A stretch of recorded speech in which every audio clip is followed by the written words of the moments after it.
We begin our service with a selection from the book of Psalms, Psalm 90. Adonai ma'on ata hayita lanu b'dor v'dor, b'terem harim yuladu v'atecholel eretz b'tevel. O Lord, you have been our refuge from generation to generation. Before the mountains were born and the earth was fashioned, you are everlasting. But human beings you crumble to the dust, and 1,000 years are in your sight as a passing day or an hour of night. In the morning we sprout afresh. By evening we fade and wither. Like grass, we flourish for a day, and then you sweep us away and we sleep. 70 our years may number. 80 if granted the vigor. Laden with trouble and travail, life quickly passes and flies away. Teach us to number our days, that we may attain a heart of wisdom. The favor of the Lord our God, may it be upon us. May the Holy One establish the work of our hands. May he firmly establish the work of our hands. And now a selection from Proverbs chapter 31. Eshet chayil mi yimtza. A woman of strength, where can she be found? Eshet chayil mi yimtza v'rachok mi pninim michra. Batach ba lev ba'ala v'shalal lo yechsal. Gemalatu tov v'lo ra kol yemei chayeha.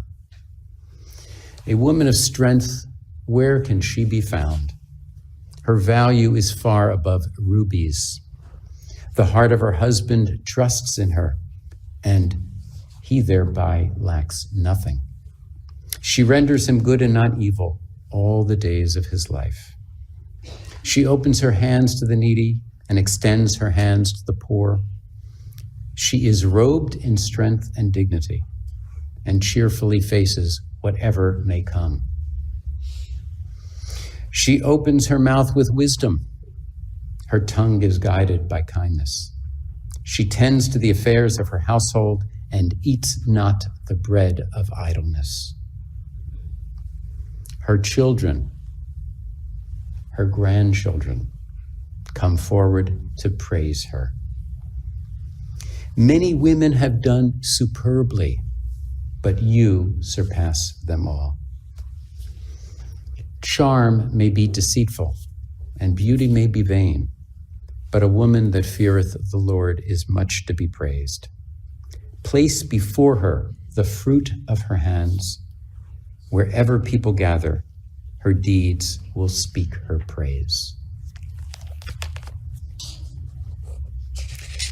Here today, in the presence of the fruit of her hands, we have gathered to share words of reminiscence and to pay our respects to Sandy Stone, the daughter of Sam and Sadie Diengat, Shira bat Zangvil Shaul HaKohen, Vesara Rivka.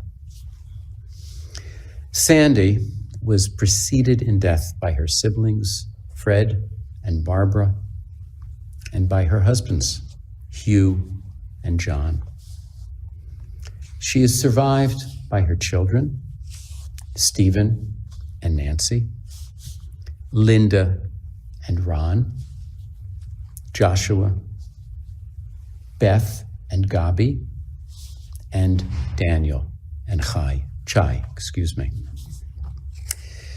Sandy is also survived by her grandchildren, Jessica, Matt, Isaac, Alexandra, Sean, Arlo, Sophie, Huey, Jessica, Amelia, David, Avery, Elijah, and Lucas, and by 6 great-grandchildren. It's often said of people in general that they loved their family. Sometimes that's true. Sometimes it's not. but said about Sandy, it seems like an understatement. Not only did Sandy, together with her husband, build a large family, but that family has a sense of cohesion about it. It has an identity about it that in many ways was inspired and strengthened by Sandy. A cohesion that to some degree was centered on her. That family, not only children, but as we've seen, grandchildren, developed patterns of staying connected, of speaking by phone once a week, for example, that reinforced that cohesion. And that family has gathered here today to honor Sandy and to mourn her and eventually to commit her earthly remains to the earth. There are many things that can be said about Sandy, and fortunately, there are many members of her family today here who will share reminiscences and reflections at this time. We begin with Stephen, Sandy's oldest child. Thank you. Thank you, Rabbi. I want to say thanks for everybody for coming. I know some people had to travel a far distance, and we all appreciate it very much. And I want to begin by first thanking my sister Beth, because she was really the central driving force in helping Sandy over the last 4 years. And she, along with Gabi and her daughter Alex and Sean and Addie and Charlie, really showered Grandma with love. They called her Gigi, and she had a much better quality of life that she wouldn't have had without them.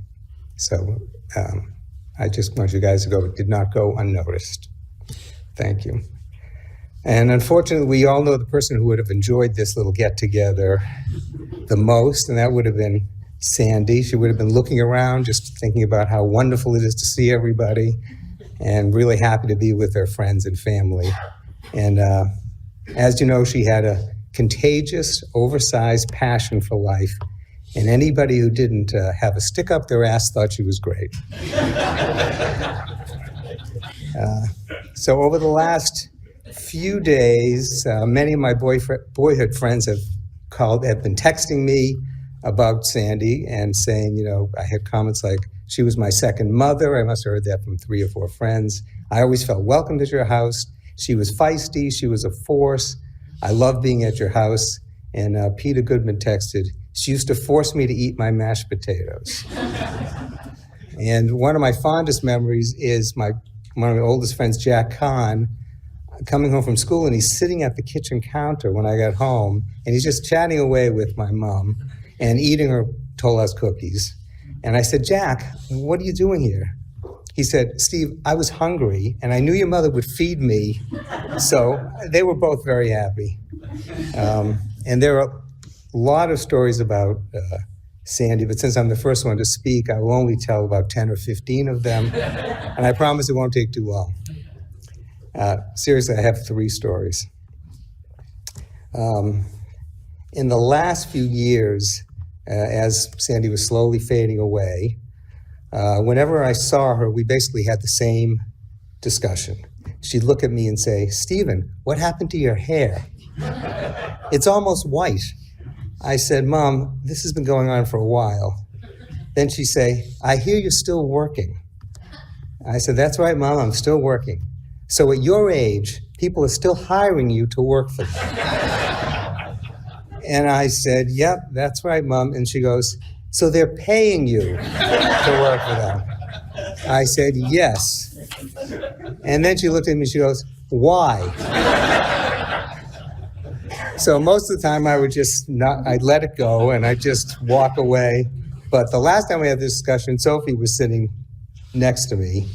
And I said, you know why, Mom? Because my clients love me. And she looked at Sophie and she goes, well, everybody loved your father. I remember when his Hebrew school teacher, Mrs. Rosenberg, called me to tell me how much she loved your father. So the old memories came back to her very quickly. especially about Mrs. Rosenberg. But before I finish, I want to say a little bit about Sandy and her friends. And this is another story. Nancy and Sophie and I moved to Needham in 1989. Sophie was 2. And we were in the same town as one of her good friends, Carol Aronson, who's here today.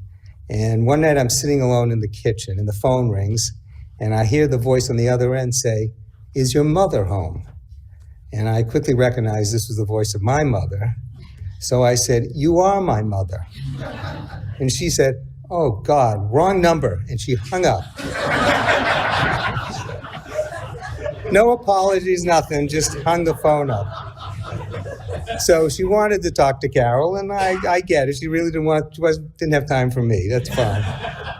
And that's because, and this leads me to, my parents, both Sandy and Hugh, loved their friends. And they set a really great example for, I think, all of us about how important friendship is. And, when my parents' friends would come over when we were young, my mother would say, "Listen, when our friends get here, you come in, you say hello, then you go right back to your room." And I was not happy about this, but I was also a little bit afraid of my parents. And so I did exactly what they said. But I remember, sneaking out to go to the bathroom or something so I could hear what they were saying, because I thought it was a lot more interesting than what I was hearing from my friends. But another thing about friendship is, as many of you probably know, Sandy had at least 6 friends from elementary school that she stayed friendly with her entire life, which is, I don't know anybody else. I mean, I have some old friends that are here, but it wasn't elementary school.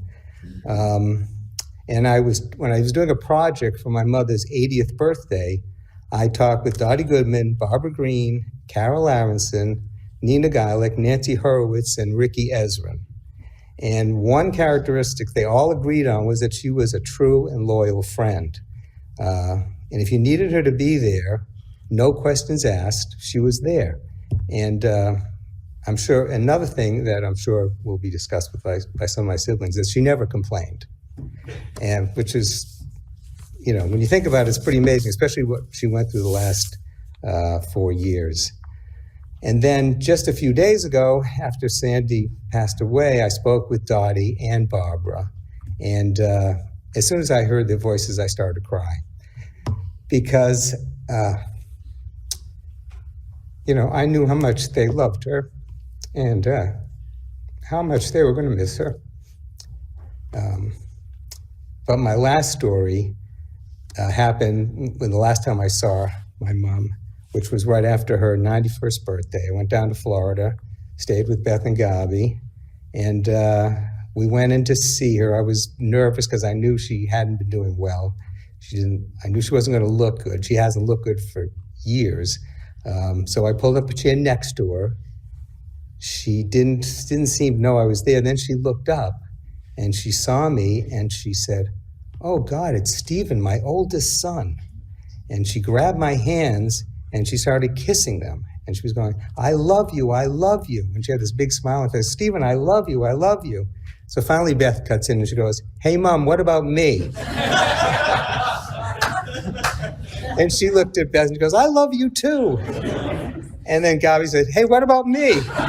And she goes, "I love you too." So I thought to myself, okay, this isn't the woman I grew up with, but that's okay. I'll take it. It feels good.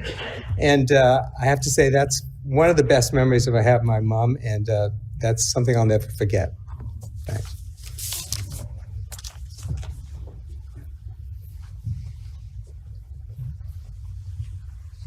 I'd like to call on Linda at this time.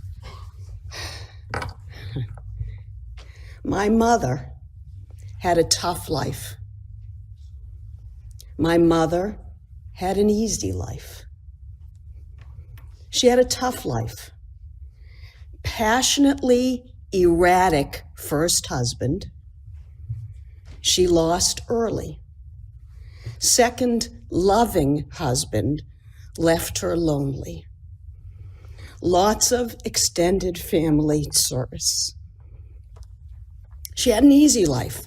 She was spoiled by Nana and Papa, by our father Hugh and by her second husband John. She had stable and loving family and friends, and she had lots of money, which she loved to spend. And she was generous. 5 months pregnant with Isaac, my oldest, we're on Route 9, driving to the airport, 10 minutes to spare. My mother spots a pregnancy store across the highway. She crosses 3 lanes of traffic, oblivious to the other vehicles, horns blaring, driving with Sandy. She makes a U-turn and screeches into 2 parking spaces, puts the car in park, turns to me and says, "Let's go." She storms inside, grabbing clothes and putting them on the counter, loudly complaining that the salesgirl is incompetent, as she overshares about my pregnancy and, where is she? Where's Jessica? And her other grandchild, and plops a credit card on the counter. She was a good mother. And those of you who know us know that we had a complicated relationship. I am serious and sensitive, and interacting with people can often deplete me. Raised by an effervescent extrovert, I was often misunderstood, and boy, was I critical. I wanted her to understand me, and she was there for me, and she was constant. First dance, Meadowbrook Junior High, 7th grade gym, the longest 2 hours of my life. No one asked me to dance. She picked Pam and I up in her wood-paneled station wagon.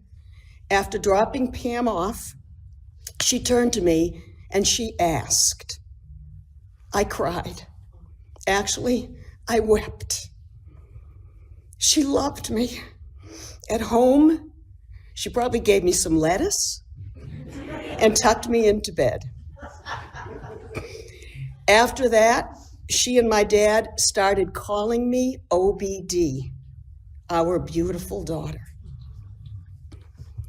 The benefit of a long-term parent-child relationship, if you are lucky, is that you grow together. As I see it now, I was waging a long-term campaign to have her accept and respect me, especially for the ways that I was different from her. She, being classic Sandy, took my criticism like water off a duck's back. A few years ago, when I could still have a heart-to-heart conversation with her, she was staying with Ron and me after having been evacuated from one of the many Florida hurricanes. We were outside the post office. This time I was driving. I asked her if she had any regrets. She shared one. She asked me if I had any. I said, I regret that I was so mean to you, that I felt and expressed so much anger. I was sort of crying. I'm sorry, Mom. She patted my hand. Then she said, you think too much, Linda. You were fine. I want to get to Wegmans so I can get my chicken in the oven. Are you sure we have mustard? She had a tough life. She had an easy life. She taught me to get things done, to love fiercely, be loyal, keep family together, always have a good book to read, and fabulous clothes to wear. And she taught me to take good care of myself. I love you, Mom.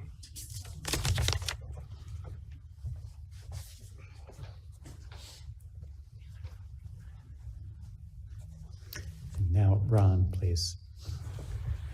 I say only an idiot would speak after Michelle. I was in my early 20s, very rough, undeveloped, used to being in the shadows, and I had fallen in love with a sparkling goddess. And then Linda wanted me to meet her parents. Oh my gosh. Well, I figured, how bad could it be? Thus began what was forever etched in my mind as the nightmare in the tunnel.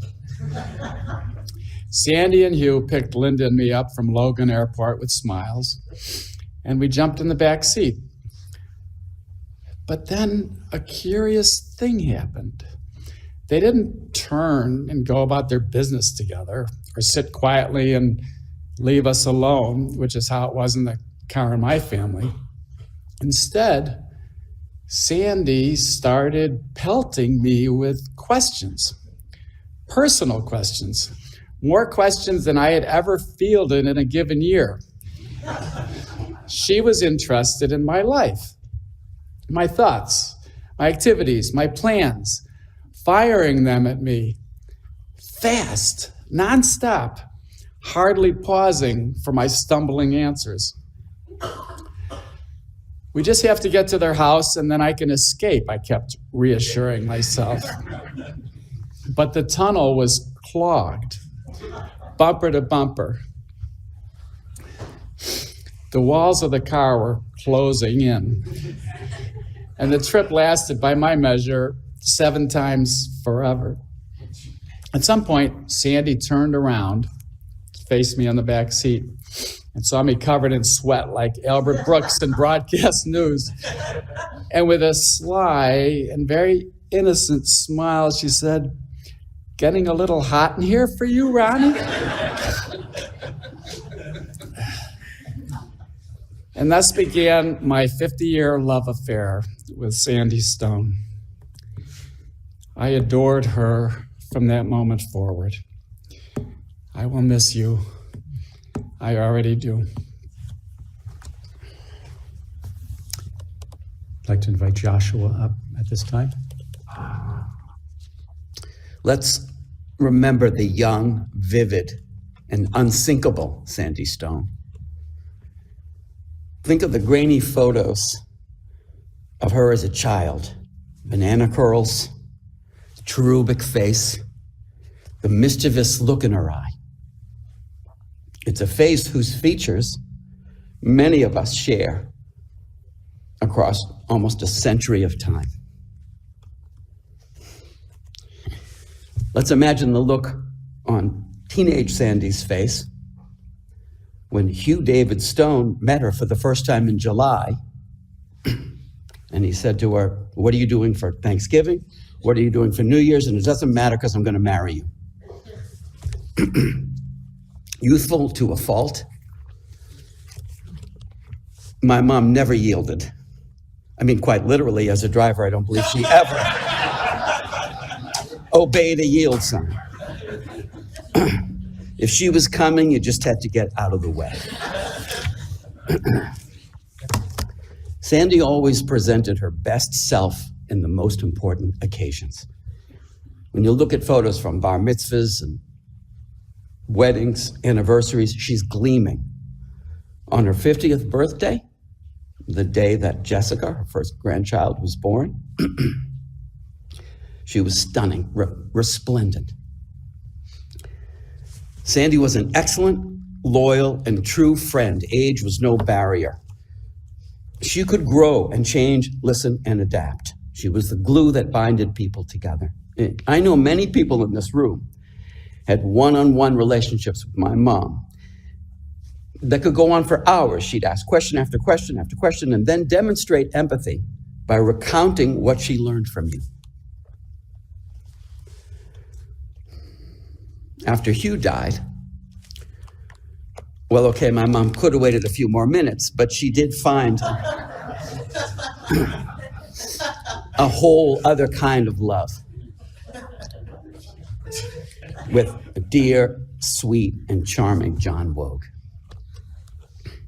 Linda and I were standing by our mom when Dad died. She was holding his ashen gray hand while we watched him breathe his last earthly breaths. She said, "Huey, you've done what you had to do. You can go now." Mom, you lived a long, happy life. You've given us life itself. You've done what you had to do, and you can go now. Thank you. Beth, I'd like to invite you to join us. Thank you all for showing up today. My mother taught me that it's always the right thing to do. I was Sandy's fourth child. She was only 25, with 3 children under the age of 6. But already she had 306. And then 2 years later, she had another one.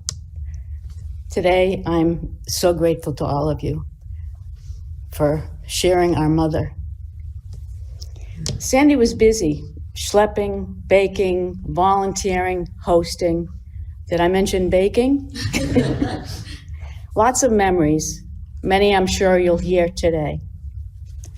In 1983, for my mom's 50th birthday, my dad and I planned a party to celebrate her. Unfortunately, I never made the party, but fortunately, I delivered the best gift ever, her first grandchild, Jessica. 2.5 years later, our daughter Alex was born, and soon Sandy had 10 grandchildren. We were very lucky to grow up with a large extended family nearby. Lots and lots and lots of memories.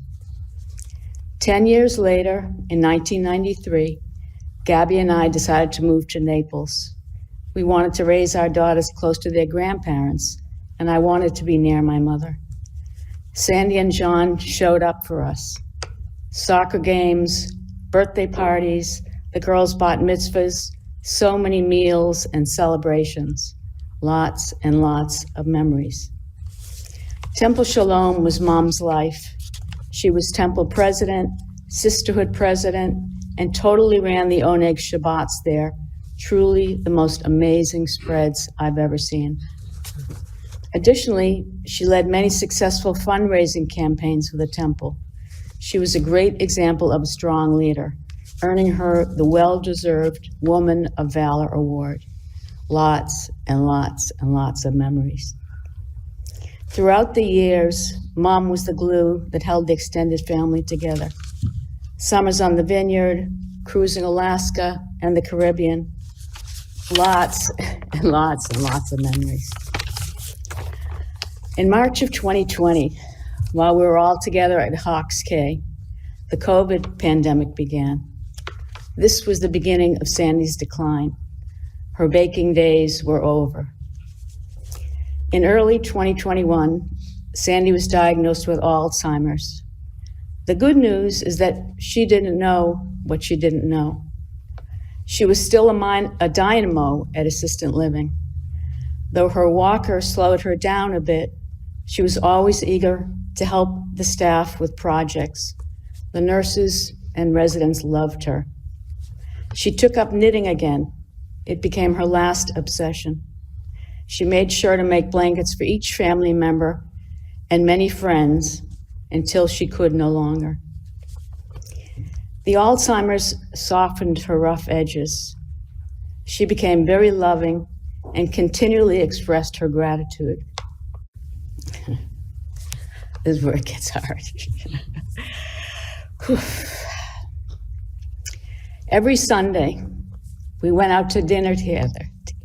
4 generations. Together, we supported her as her memories slowly faded away. Though it was hard to witness her decline, we were comforted to know that she was well taken care of and clearly very happy in her living situation. And they had bingo. In the end, she died with dignity, with Gabby and I by her side.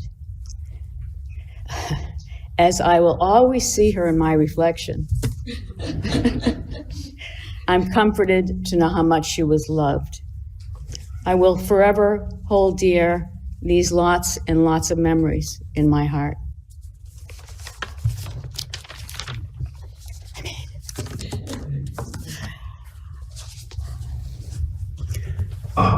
like to invite Daniel to come forward.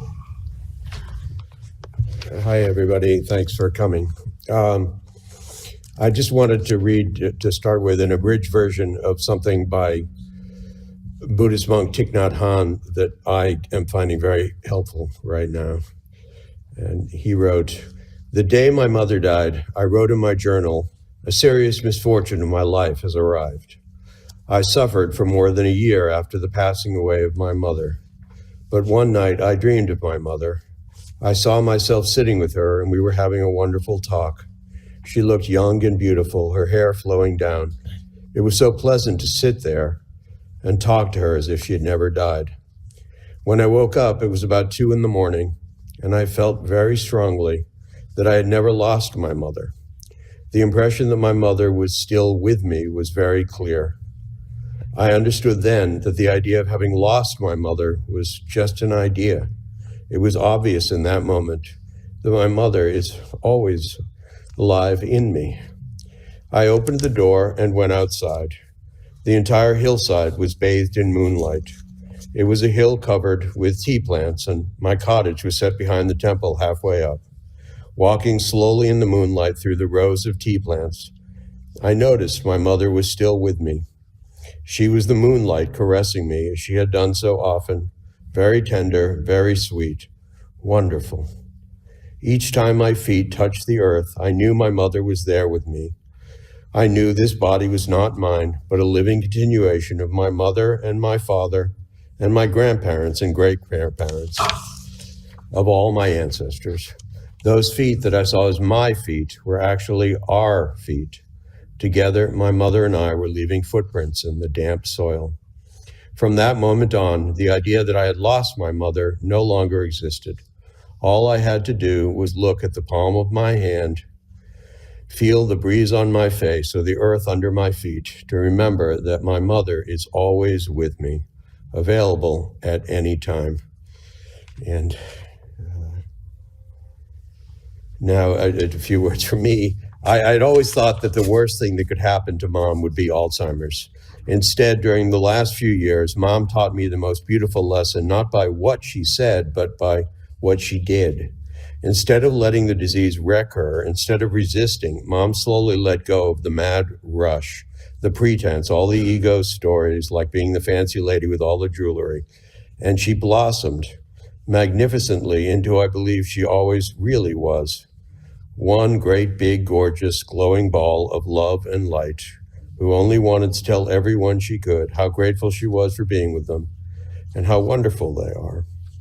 Up until the end, she told me that she had a job to do in the assisted living unit at Bentley Village, to bring candy or a muffin or a card and a smile to the other Bentley residents and staff to brighten their day. I believe Mom's not-so-secret message was to remind them and all of us here today that we can all be okay no matter what. No matter what. Thank you, Mom.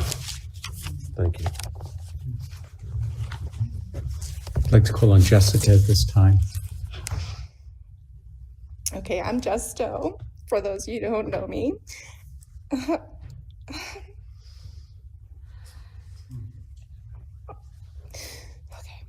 And I'm Sandy's oldest granddaughter. Okay, but my real claim to fame is that I was born on her 50th birthday. It definitely earned me some brownie points in terms of the favorite grandchild for a little while. The birthday bond connected us from the start, but there was truly so much more to our relationship and memories that I will cherish forever. For those who didn't even know her that well, they sure got to know her quick. She was small, but mighty and feisty, as everybody I think already referenced. She was never afraid to speak her mind or to tell you she'd prefer your hair to be a bit more blonde. So I think she and if she didn't say it, she was thinking it. As a people-pleasing, rule-following oldest child myself, one might think I'd be uncomfortable with her direct and large presence, but to know my grandma was to love her for who she was. She was a true woman of habit, from the voicemail messages announcing her full name, Sandy Stone, at exactly the time, 12:57, to chicken every single night, no sugar, let's all repeat this, Diet Coke with no ice, a glass of ice on the side, right? And that might just have been her fountain of youth.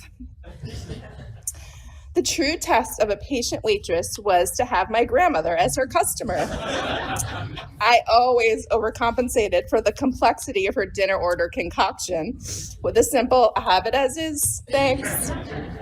These waitresses got to know her well because of her personality and because she would frequent this same place over and over and over again. And I think everybody knows Lewis's, Pewter Mug, Ocean View, and of course Perkins and Naples were among some of her favorites. For a very fancy lady, she had the most simple palate.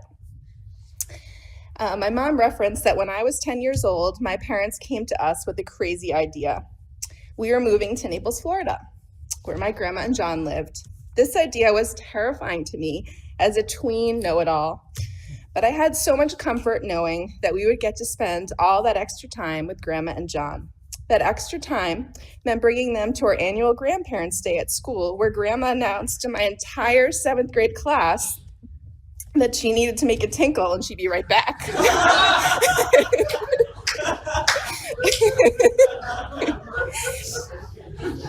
Sorry. It also meant that my sister and I would spend most Friday nights seeing my grandma shine, directing the entire volunteer staff and the Oneg Shabbat at Temple, where she would cut countless pieces of her award-winning chocolate sour cream coffee cake. She was so incredibly hardworking, and if you gave her a job or if you didn't, she would take over, and that's just how she was. Everyone knew me there as Sandy's granddaughter, and I really loved that. Throughout these years, they also had their slice of paradise on Martha's Vineyard. Man, did we have it good, right, guys? A full day at the beach, complete with Grandma's famous Toll House chocolate chip cookies in a Ziploc bag with just the right amount of sand. It really completed the experience.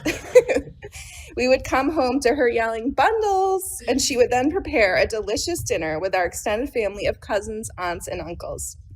Those years on the vineyard, I think everyone could probably agree, especially these first couple rows here, were just the best. And truly to this day, when I need to get into a good headspace, I go there in my mind.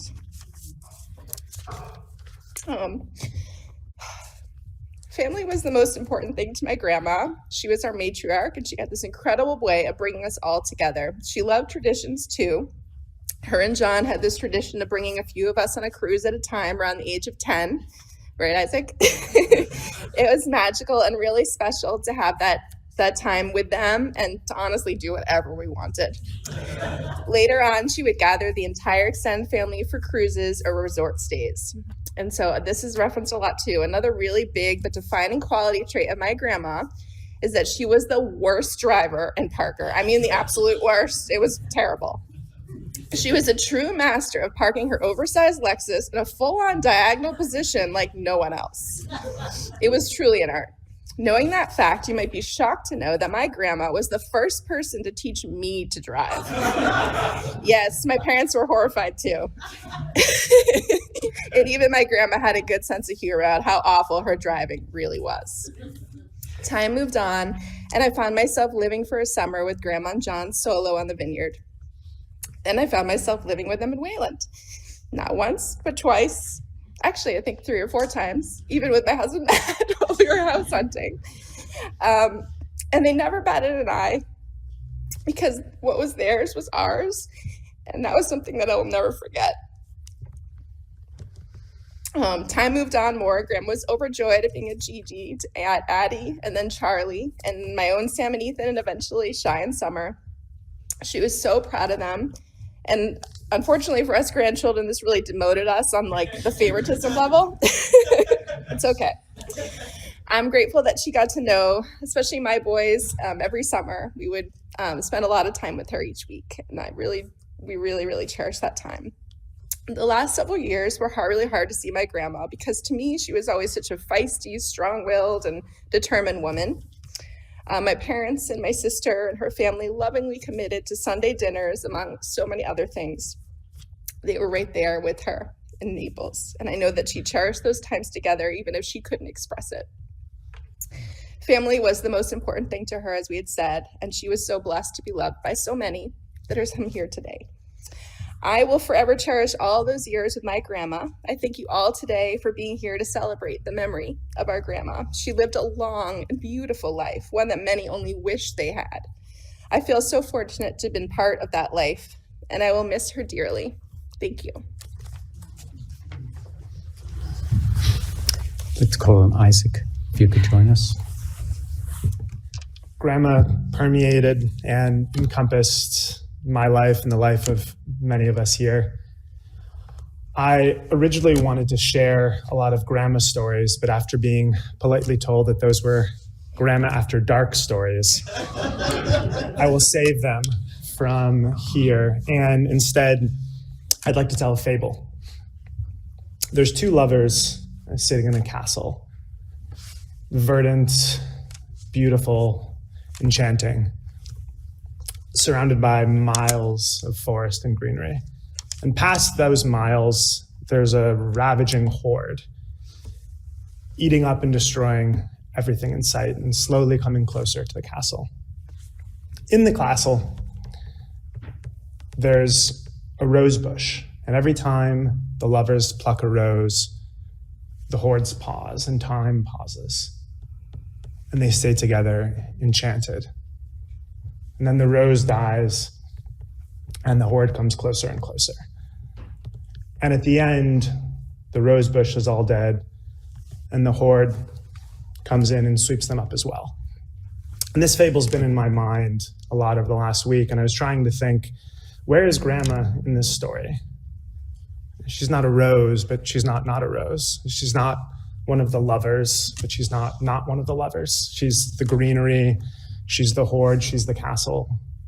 She's all of it. She's life itself. And now she's not.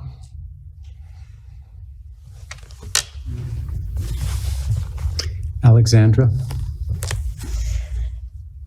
Anyone who knows me well knows about my grandma. I don't think that's a very common statement for someone my age to make. But the truth is that she's always been a big part of my life.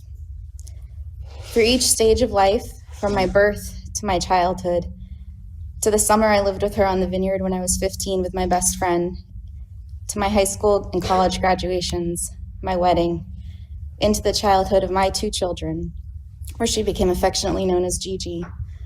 She's always been there and played an active role. I've been blessed with so many incredible experiences and opportunities in my life thanks to her. And she's also taught me some invaluable life lessons. Today, I'd like to share a few of those with you in her honor. The first lesson that comes to mind is that food is a love language.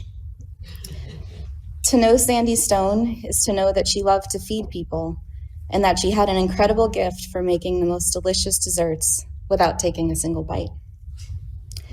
For her, food was practically a religion, and she taught me how food brings people together, both in the events surrounding it and the process of making it. I have so many memories of her in the kitchen, at her homes, in my home, in the kitchen at Temple, where I used to go visit her working with the ladies when I was a kid, and later as an adult when my kids would do the same. Always in a blue apron, with elastic bands tied around Ziploc bags, Diet Coke as a secret ingredient, and bare hands used for mixing. The kitchen was her home, and nothing made her more satisfied than feeding those she loved and watching them eat. In her last few years at our Sunday night dinners, she would insist that my kids get dessert every single meal, and her entire face would light up watching them devour it. I used to hate the idea of them having so much sugar on a school night, but I eventually learned to let go and took pleasure in watching her watch them. She really loved a good mess.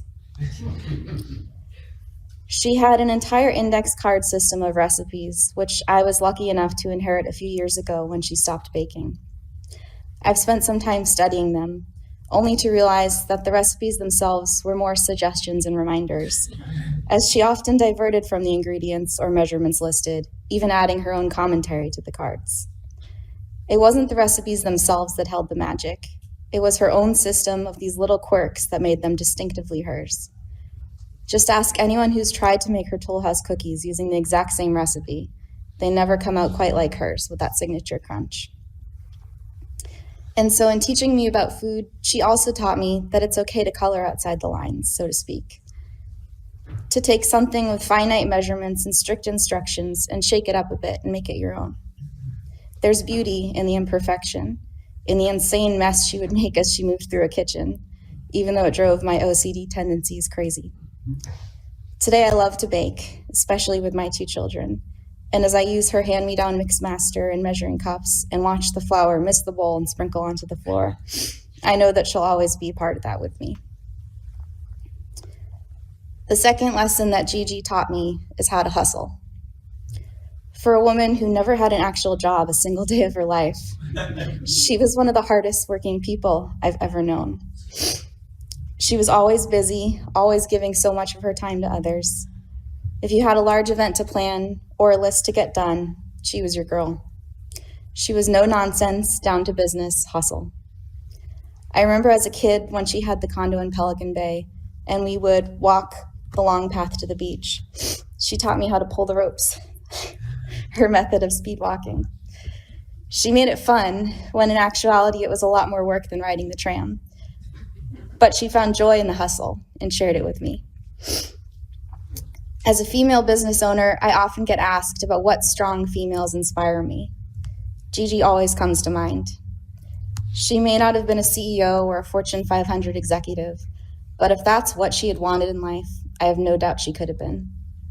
She was bold, unapologetic, take charge, and confident. She said it like it was, sometimes to a fault, and I always knew who to go to if I wanted an honest opinion, like my sister said, especially about my hair.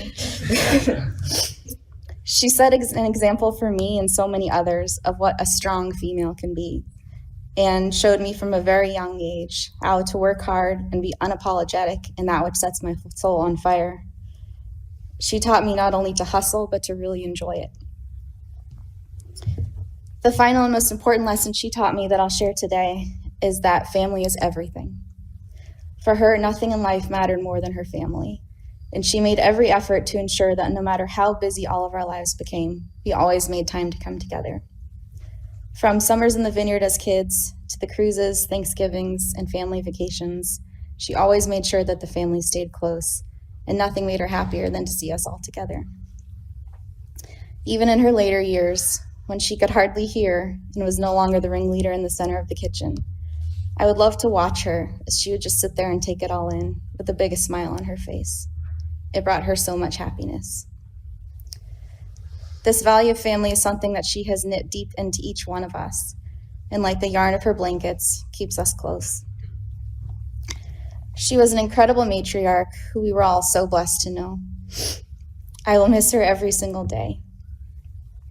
But I'm so very thankful to have had her play such a large role in my life and the lives of my children. And I know that her spirit will live on indefinitely in the lessons she taught everyone who is fortunate to know and love her. We've heard how involved and engaged Sandy was with her family, but that did not stop her from being involved in the community as well.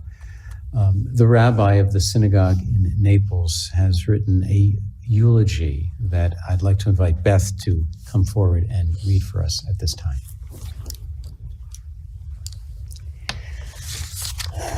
Sandy Stone, the bedrock of Temple Shalom. Small of stature, with a heart of a lion, Sandy Stone left an indelible mark upon the community at Temple Shalom during her 35-year tenure as a member of the congregation. There would be no Temple Shalom without Sandy Stone. It would certainly be a shadow of what we know today. How else does one begin to comprehend the impact of a woman that when someone this week mentioned Sandy was a past president of sisterhood, another person quickly replied, no, Sandy was sisterhood, not just the president. I'm truly jealous of my predecessor, Rabbi Jim Perman, who worked with Sandy at the prime of her leadership in the congregation.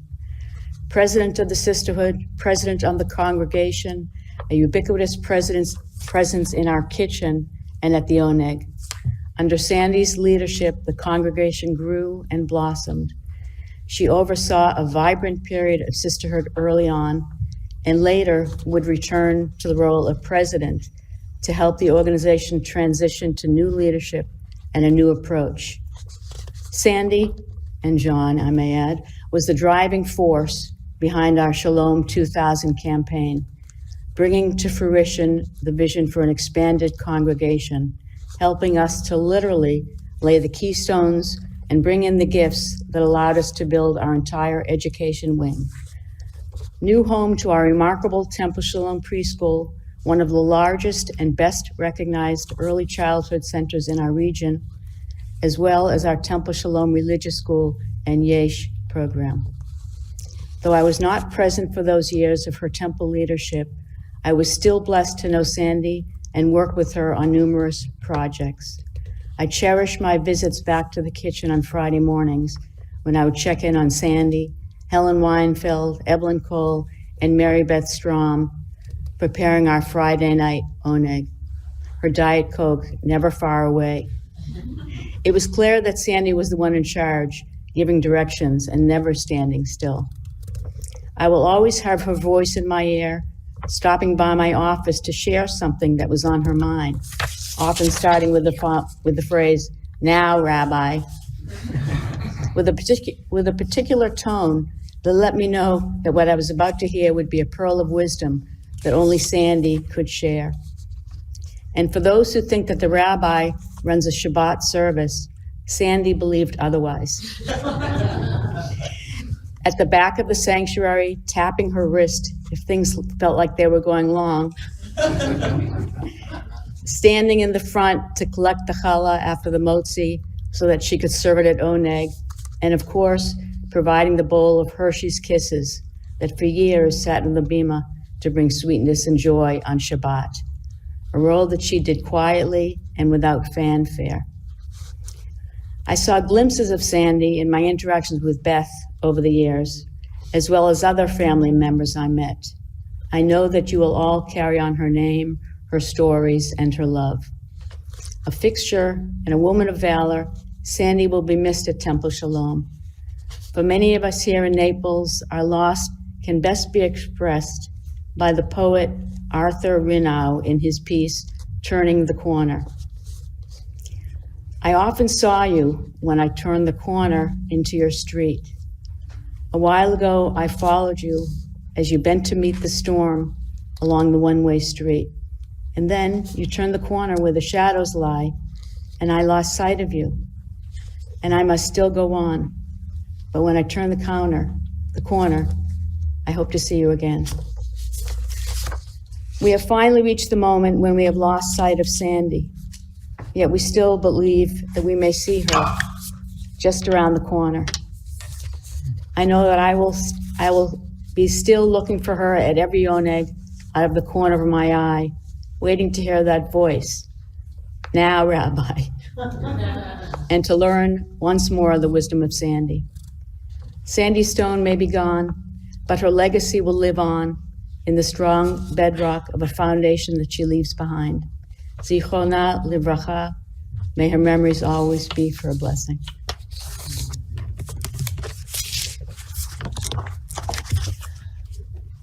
There was a passage in the notice of the loss of Sandy that I just want to remind us all at this time. That passage said, "From her curiosity about your life to her tendency to want to feed everyone she cared about, all left her feeling full." All left her feeling full. That notion of feeling full, of feeling satisfied, goes back to the Bible. We're told in the book of Deuteronomy that the children of Israel, when they eat and they are sated, when they feel full, they should give thanks. And I think we've heard many expressions of thanks today for those who have eaten and who, in fact, have been filled. But there's one more connection that I just want us to leave us with, and that's in the liturgy. In the Jewish liturgy, we recite a prayer in which we address God and we say, Sab'enu mituvecha, satisfy us or make us full with your goodness. We can satisfy someone with the food that we cook, with the cakes that we make or the cookies that we make, but perhaps the sweetest form of helping someone be full is, in fact, to communicate our goodness. Sandy was a source of food for many, but she was also profoundly a source of goodness in the lives of all of her loved ones and all those who knew her. As we bid farewell to her, let's remember that goodness. Let's breathe it in, let's savor it, let's try our best to share some of that feeling of being full and spread it around, and thus assure that Sandy's memory will remain a blessing. Tehi nishmata thrura b'tzror ha'chaim.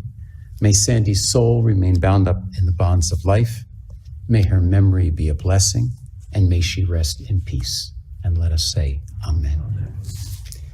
Interment will follow at Linwood Memorial Park in Randolph. At this time, please rise for the closing prayer. El malei rachamim shochein bamromim hametzei menucha nechona tachat kanfei hashchina b'ma'alot kedoshim u'tohorim kezohar harakim asirim et nishmat Shira bat Zanvil Shaul HaKohen v'Sara Rivka שהלכה לעולמה בגן עדן תהי מנוחתה. אנא בעל רחמים אסתיריה בסתר כנפיך לעולמים וצרור בצרור החיים את נשמתה. אדוני ונחלתה ותנוח בשלום המשכבה ונאמר אמן. May the one who is exalted and yet full of compassion grant perfect peace in your sheltering presence among the holy and the pure to the soul of Sandy Stone, daughter of Sam and Sadie Diengat, who has gone to her eternal home. Master of mercy, we beseech you to remember the worthy and the righteous deeds that she performed in the land of the living. May her soul remain bound up in the bonds of life. The Lord is now her portion. May she rest in peace. And let us all say, Amen.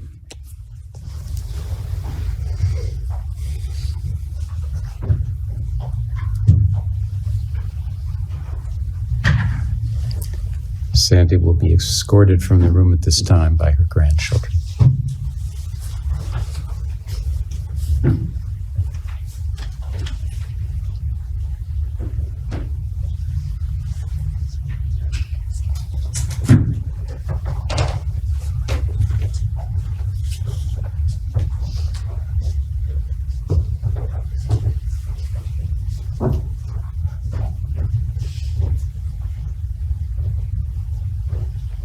יושב בספר עליון בצל שדי תלונה, ומרון עלי מחזיק בזולתי אל הווייתה החוב, כי זה יציל אותנו,